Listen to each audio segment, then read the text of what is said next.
We now bring you the latest in the case of Kate Cox, a woman who recently traveled out of her home state of Texas to end the life of her unborn child. It's a case that raises questions about exceptions to pro-life laws and the role of a doctor in protecting mothers' lives as well as their babies. About 2 weeks ago, Texas mother Kate Cox was given emergency permission by a Texas judge to end her baby's life due to a diagnosis of Trisomy 18, a potentially life-threatening degenerative disease that babies sometimes develop in utero. Pro-life Attorney General Ken Paxton appealed to the Supreme Court to block the judge's ruling, stopping Kate's ability to go through with an abortion. And the state Supreme Court agreed. Now, Kate, who has faced some very hard decisions throughout her difficult pregnancy, has traveled out of state to end her child's life. She's encouraged by her pro-abortion doctor, as well as national pro-abortion groups, such as the Center for Reproductive Rights. Throughout 2023, we've seen many women suing state courts, demanding the right to end their children's lives, though they live in states where there are duly enacted laws to protect unborn children. To give us her reaction and to help us unpack this is Dr. Christina Francis, CEO of the American Association of Pro-Life Obstetricians and Gynecologists. Dr. Francis, thank you so much for being with us. To start, what can you tell me about Trisomy 18? This is the disease that Cox's doctor diagnosed her baby with. I'm curious, how much can we know about Trisomy 18 when the baby is still in utero? Yeah, well, thank you, Prudence, so much for having me on. And I want to start out by saying that my heart goes out to Mrs. Cox and her husband, and as they go through this very difficult time. The diagnosis of trisomy 18 is one that's often devastating for families when they first learn about it. Trisomy 18 is a chromosomal condition. Many people will have heard of trisomy 21 or Down syndrome. Trisomy 18 is similar in that it involves 3 copies of the 18th chromosome, but it is different from Down syndrome in that its impact on the child is oftentimes more severe. And we know that this is typically a life-limiting condition for that child. However, it is not, as is being portrayed in the media right now, and even in the court filings by Mrs. Cox's lawyers, it is not a uniformly fatal condition. And this is a common misunderstanding, I think, even amongst physicians. So we know, based on more recent evidence in the last 10 years or so, that when you actually give medical interventions to these children, shockingly or not shockingly, they can survive. And it doesn't mean they survive without impacts on their health. They certainly have mental and physical delays. But some of these children survive into their teens or even early 20s, again, with appropriate medical intervention. And so just a short review of some of the data that we have. We do know that many of these children, unfortunately, will pass away in utero or shortly after birth.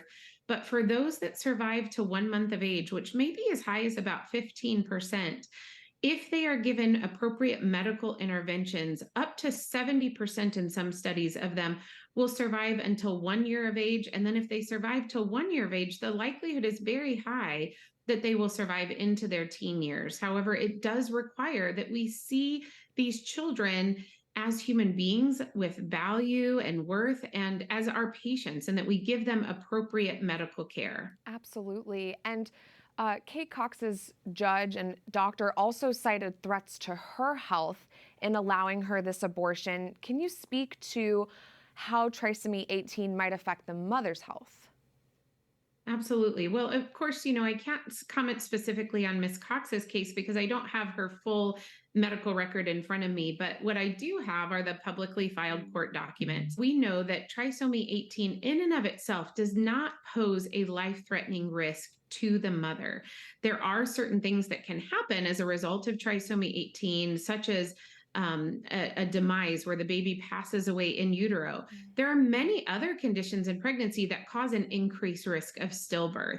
And if that were to happen, then of course the appropriate intervention at that time would be to either deliver her or do another procedure such as a D&E procedure to remove that baby from her. However, what's set up in the court filing documents is that this right now poses an immediate life-threatening risk to her. However, if that really was the case, then Texas law would have allowed them to go ahead with that separation procedure. And so, when I look at the court documents that talk about, that she has previous C-sections or that she's had gestational diabetes in past pregnancies, these are common conditions that we as qualified board certified OB/GYNs manage all the time in women with who are pregnant, and we maximize their health as well as the health of their baby. Absolutely. And Dr. Francis, I'm curious, if Kate Cox was your patient and you had found out that her child had trisomy 18, what would your advice have been as a pro-life doctor to her?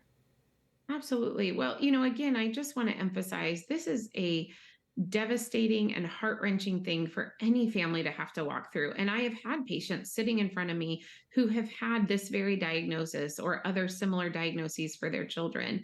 The first thing that I would do is offer my full support to help them emotionally as they process this information. This is not information that any family is expecting to receive when they find out that they are pregnant. The next thing that I would talk to them about is, even though their child has this life limiting condition, this is still their child, and they should love this child just as they would any other child. And I would help them through, thinking through the process of what this might look like. We do know that for children that have life limiting diagnoses that we find out about in utero, that families actually do better from a mental health standpoint when we offer them the support of something called perinatal palliative care, where they are given the resources to help walk them through their pregnancy, where their child is treated with dignity and respect, where they are treated with dignity and respect, and where they are given a child at delivery that they can hold and either give appropriate medical interventions to if perhaps the diagnosis is wrong or not as severe as we might have expected, or where they're given an intact child that they can hold and grieve if that child doesn't live for very long. And one important point that I think that needs to be made is also in those court filings, it says that Miss Cox did not want to deliver her baby only to have her baby suffer and be in pain. And of course, no mother, no father wants their child to suffer or be in pain, but that is not the case when the baby is in utero, alive. They're not suffering, they're not in pain. And it does not have to be the case after they're delivered either. We either can provide appropriate medical interventions that will relieve that suffering, or we can provide, when appropriate, comfort measures where we treat their pain.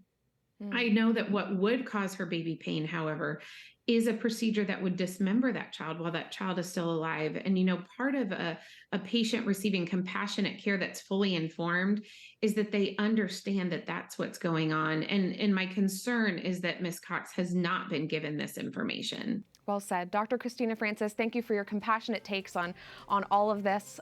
Thanks for joining us today. God bless. Thank you.